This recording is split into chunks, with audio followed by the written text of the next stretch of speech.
Halo sahabat ketenangan, selamat datang kembali di channel ini. Sebelum kita masuk ke pembahasan, izinkan saya mengingatkan, jangan lupa tekan tombol subscribe, nyalakan lonceng notifikasi, dan klik like agar kamu tidak ketinggalan pembahasan mendalam seputar stoikisme.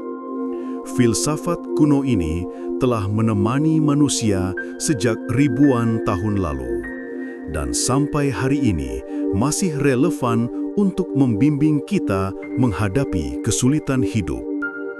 Hari ini kita akan berbicara tentang sesuatu yang sering membuat manusia gelisah, takdir dan hal-hal yang tidak bisa kita kendalikan. Banyak penderitaan kita muncul bukan karena dunia, melainkan karena keinginan kita agar dunia mengikuti kehendak kita. Kita ingin semua sesuai rencana, sesuai harapan, sesuai bayangan. Tapi kenyataan sering berkata lain. Epictetus pernah mengingatkan, jangan berharap segala sesuatu terjadi seperti yang kamu inginkan. Berharaplah segala sesuatu terjadi sebagaimana adanya. Dengan begitu, hidupmu akan tenang. Kalimat ini bukan sekadar kata mutiara. Ini adalah undangan untuk berhenti melawan arus kehidupan dan mulai belajar menerima takdir. Coba kita renungkan, berapa kali kita marah karena rencana gagal akibat hujan turun tiba-tiba? Berapa kali kita kecewa karena orang lain tidak memperlakukan kita seperti yang kita bayangkan? Berapa kali kita merasa sedih karena dunia berjalan tidak sesuai keinginan kita? Semua itu terjadi karena kita menuntut alam semesta tunduk pada kemauan kita. Padahal bagian terbesar dari hidup ini bukan milik kita untuk dikendalikan. Marcus Aurelius, seorang kaisar sekaligus filsuf stoik, menulis dalam Meditations, "Cintailah takdirmu. Apapun yang terjadi sudah ditenun ke dalam takdirmu sejak awal. Jika engkau merangkulnya, engkau akan menemukan kedamaian." Sahabat ketenangan, disinilah letak kebijaksanaan stoikisme. Belajar membedakan apa yang bisa kita kendalikan dan dengan lapang dada menerima apa yang tidak bisa kita ubah. Menerima bukan berarti menyerah. Menerima adalah memilih untuk hidup selaras dengan kenyataan, alih-alih terus-menerus berperang melawan hal yang mustahil kita menangkan. Bayangkan, seseorang yang terjebak hujan deras. Ia bisa berteriak, mengutuk langit, marah kepada cuaca, dan akhirnya semakin menderita. Atau ia bisa menerima bahwa hujan adalah bagian dari kehidupan, lalu mencari cara terbaik untuk tetap melanjutkan perjalanan. Hidup pun demikian. Takdir kadang turun bagai hujan. Kamu tidak bisa menghentikannya, tapi kamu bisa memilih bagaimana meresponsnya. Video kali ini akan membawa kita menjelajahi lebih dalam tentang seni menerima takdir menurut stoikisme, lengkap dengan kutipan para filosof, contoh nyata dalam kehidupan sehari-hari, serta latihan praktis yang bisa kamu lakukan. Jadi, tetap bersama saya sampai akhir, karena apa yang akan kita pelajari hari ini bisa menjadi kunci menuju kehidupan yang lebih tenang, lebih lapang, dan lebih tegar dalam menghadapi segala kemungkinan. 2. Apa yang bisa dan tidak bisa kita kendalikan? Sahabat ketenangan, sebelum kita benar-benar berbicara tentang menerima takdir, kita harus memahami satu prinsip dasar stoikisme. pemisahan antara hal-hal yang ada dalam kendali kita dan hal-hal yang tidak ada dalam kendali kita. Epictetus membuka bukunya Enchiridion dengan kalimat yang begitu sederhana namun mendalam. Ada hal-hal yang ada dalam kuasa kita dan ada hal-hal yang tidak ada dalam kuasa kita. Kedengarannya sepele, tapi jika direnungkan, inilah fondasi bagi hidup yang tenang. Mari kita uraikan lebih rinci. Balet, hal-hal yang ada dalam kendali kita. Pikiran kita, tidak ada yang bisa memaksa kita untuk berpikir dengan cara tertentu, kecuali kita sendiri yang mengizinkannya. Pilihan kita, mau kita jujur atau berbohong, sabar atau marah, berani atau pengecut, itu adalah wilayah penuh kita. Tindakan kita, apa yang kita lakukan hari ini, bagaimana kita memperlakukan orang lain, itu selalu berada dalam genggaman kita. Sikap kita terhadap peristiwa boleh datang tanpa izin, tapi respon adalah milik kita.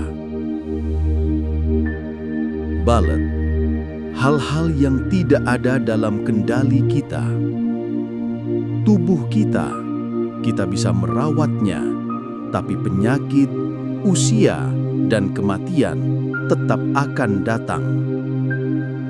Harta dan jabatan, kita bisa bekerja keras, tapi hasil akhirnya tetap dipengaruhi banyak faktor di luar diri kita. Opini orang lain, kita bisa berbuat baik, tapi tidak semua orang akan menyukai kita. Kejadian eksternal, bencana, cuaca, politik, dan peristiwa besar dunia jelas berada di luar kendali kita. Sahabatku, disinilah sering muncul penderitaan. Kita ingin mengendalikan hal-hal yang memang tidak bisa kita kuasai. Kita marah ketika orang lain tidak memuji usaha kita. Kita kecewa ketika dunia tidak menuruti kehendak kita. Padahal, dengan membuang energi ke hal-hal yang di luar kendali, kita sedang menyiksa diri sendiri. Seneca pernah menulis, kita sering lebih menderita dalam imajinasi daripada dalam kenyataan. Kita membayangkan segala sesuatu harus terjadi sesuai kehendak kita. Dan ketika kenyataan berbeda, kita hancur oleh ekspektasi itu sendiri. Peanut, contoh dalam kehidupan sehari-hari. Bayangkan kamu sedang menyiapkan presentasi penting di kantor.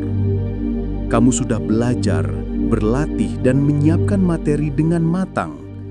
Itu semua adalah wilayah kendali kamu. Tapi bagaimana reaksi atasanmu? Apakah ia menyukainya atau tidak? Apakah rekan kerjamu mendukung atau malah mencibir? Itu sudah di luar kuasamu. Kalau kamu mengikat kebahagiaan pada reaksi orang lain, maka kamu menyerahkan kendali hidupmu pada tangan mereka. Atau bayangkan kamu sedang membangun bisnis.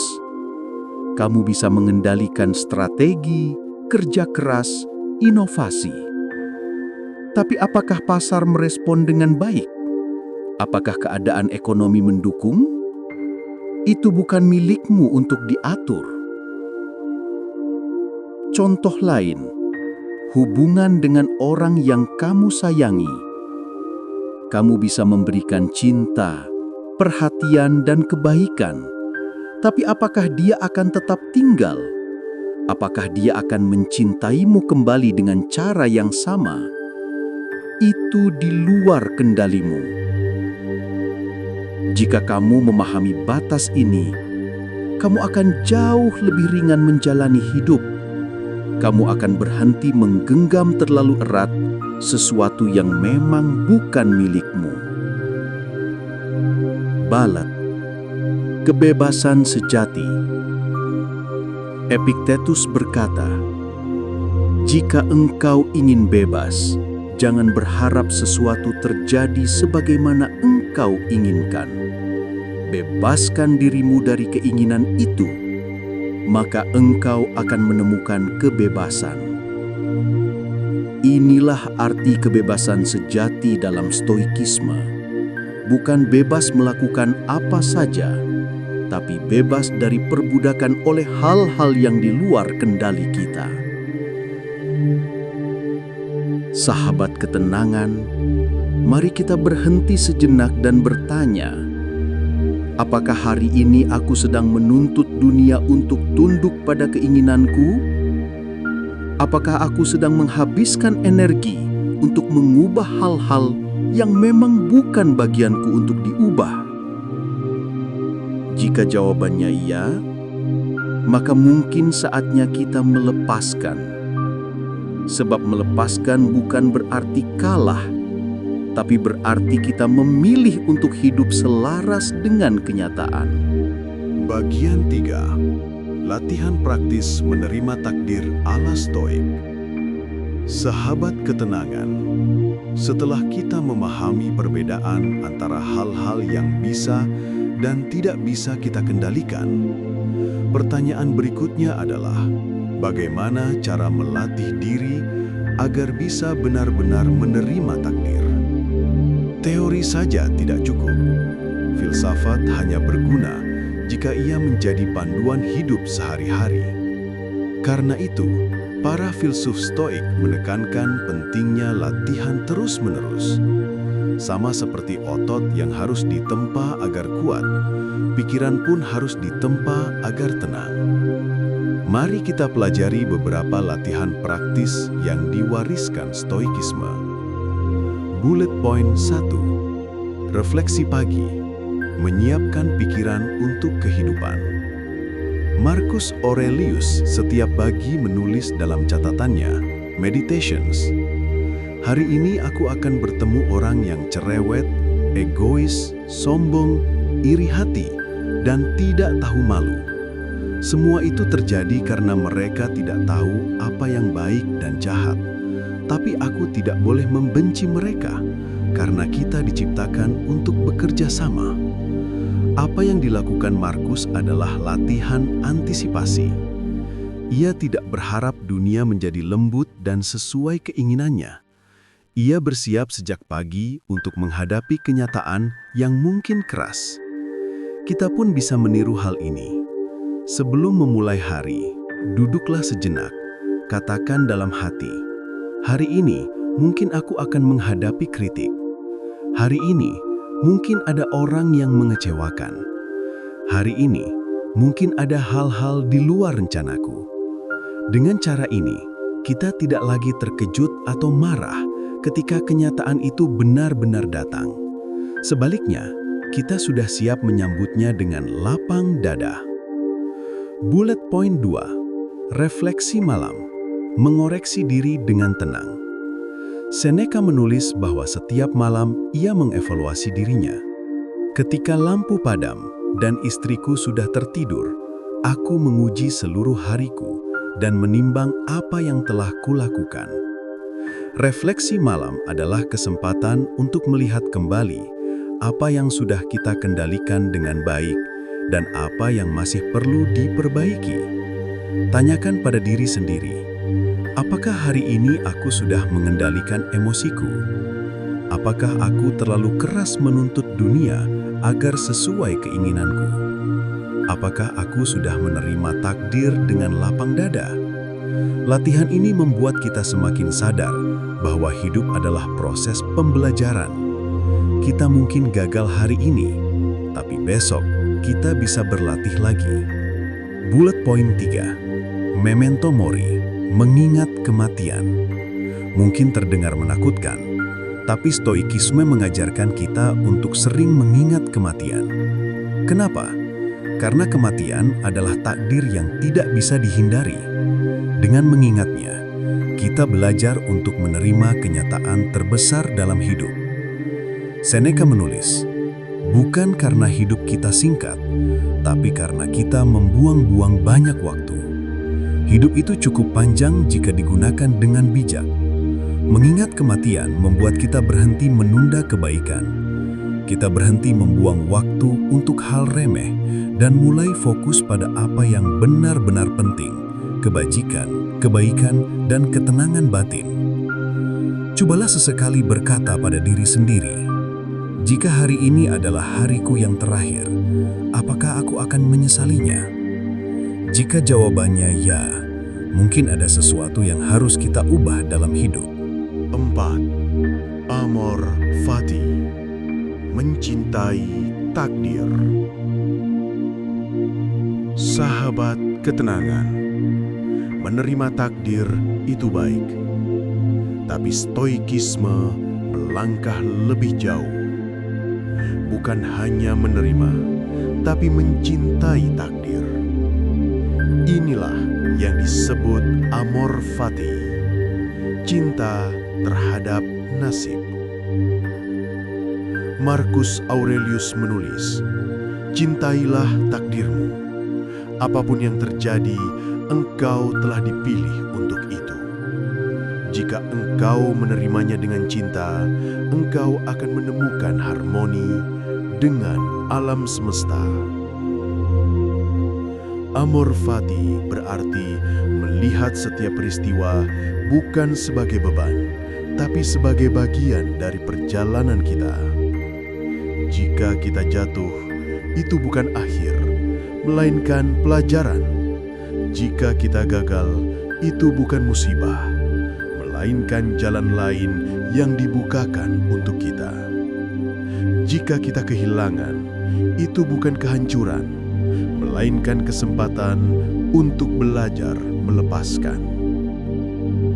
Dengan amor fati, bahkan penderitaan pun bisa menjadi sahabat.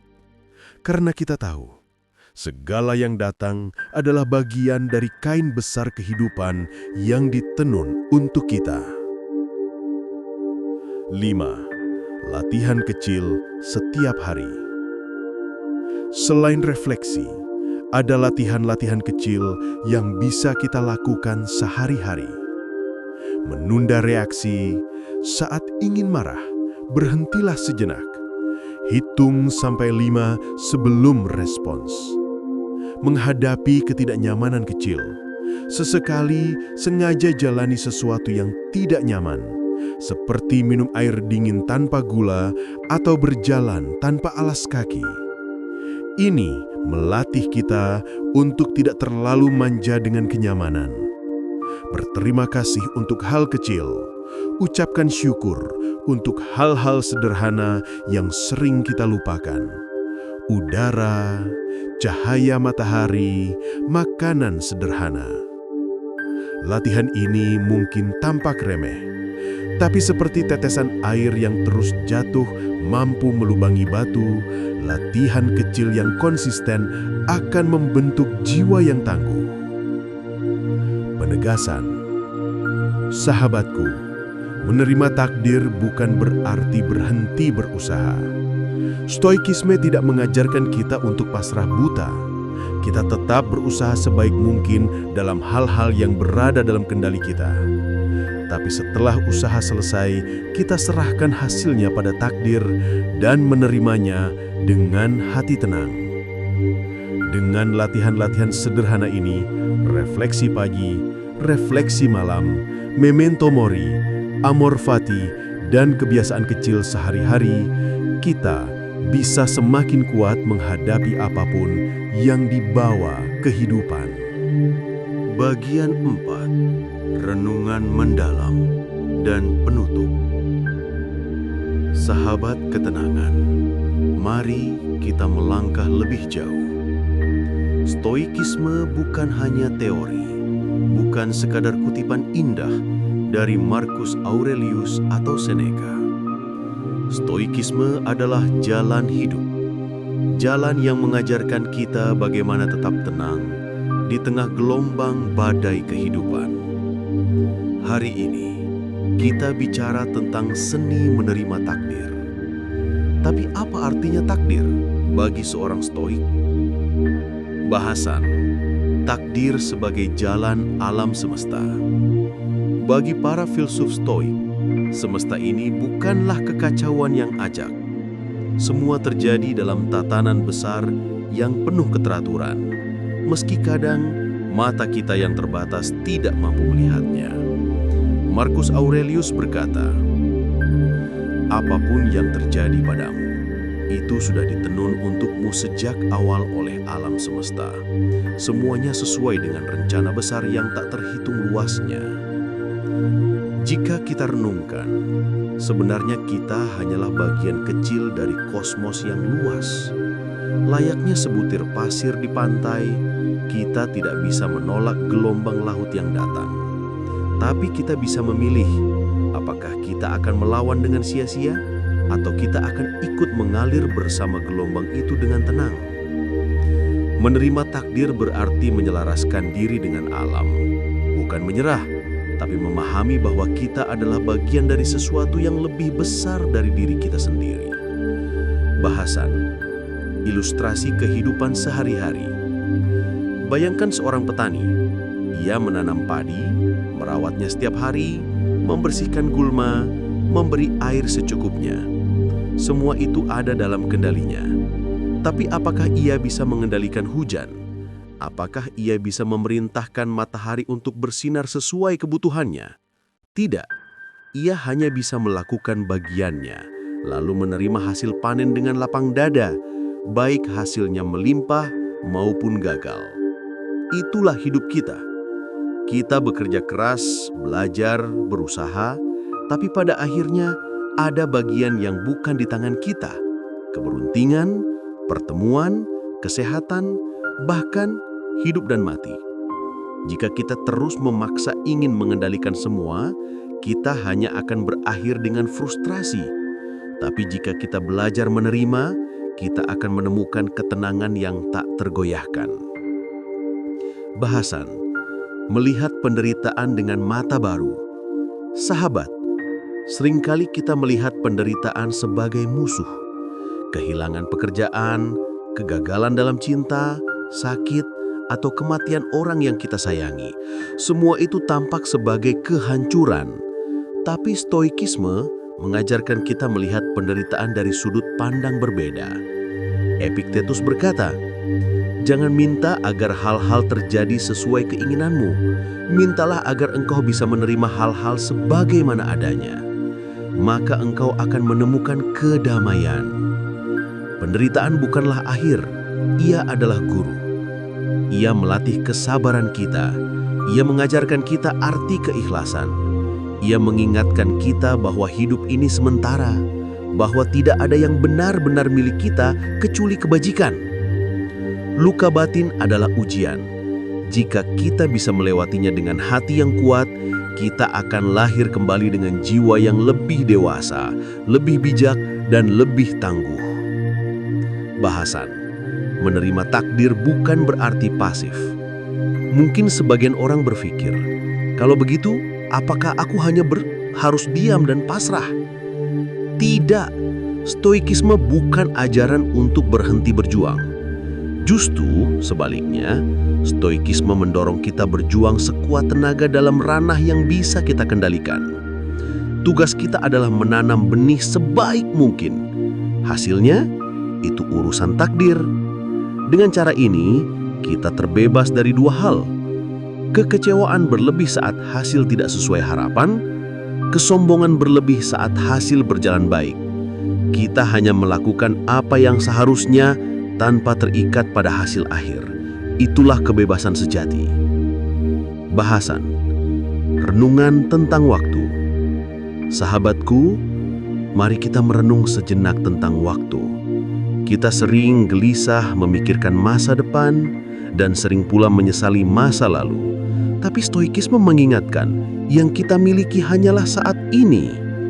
Seneca menulis, "Hidup kita bukanlah singkat, tapi kita yang menyia-nyiakannya. Orang sibuk seolah akan hidup selamanya, padahal waktu terus berjalan tanpa bisa dihentikan. Menerima takdir berarti juga menerima arus waktu yang sudah berlalu tidak bisa diulang, yang akan datang tidak bisa dipastikan. Yang ada hanyalah detik ini dan bagaimana kita menghadapinya dengan tenang. Jika kita bisa hadir sepenuhnya di saat ini, kita tidak lagi diperbudak oleh bayangan masa lalu atau kekhawatiran masa depan. Penutup, mari kita simpulkan perjalanan kita hari ini. Stoikisme mengajarkan bahwa ada hal-hal yang bisa kita kendalikan, pikiran, sikap, atau tindakan. Ada hal-hal yang tidak bisa kita kendalikan, takdir, masa lalu, kematian, keberuntungan. Tugas kita adalah fokus pada yang bisa kita kendalikan dan menerima yang tidak bisa kita kendalikan dengan hati tenang. Melalui latihan refleksi, memento mori, amor fati, dan kebiasaan kecil sehari-hari, kita perlahan-lahan akan menjadi manusia yang lebih kuat, lebih sabar, dan lebih bijaksana. Ingatlah, menerima takdir bukan berarti menyerah. Menerima takdir berarti berdamai dengan hidup. Dan ketika kita berdamai dengan hidup, kita akan menemukan ketenangan yang tak bisa diganggu oleh apapun. Jika sahabat merasa video ini bermanfaat, jangan lupa untuk like sebagai bentuk dukungan, share agar lebih banyak orang menemukan ketenangan lewat stoikisme, dan subscribe supaya tidak ketinggalan video-video berikutnya. Terima kasih sudah mendengarkan sampai akhir. Mari kita terus belajar menjadi jiwa yang tenang di tengah dunia yang penuh kegaduhan. Sampai jumpa di video selanjutnya.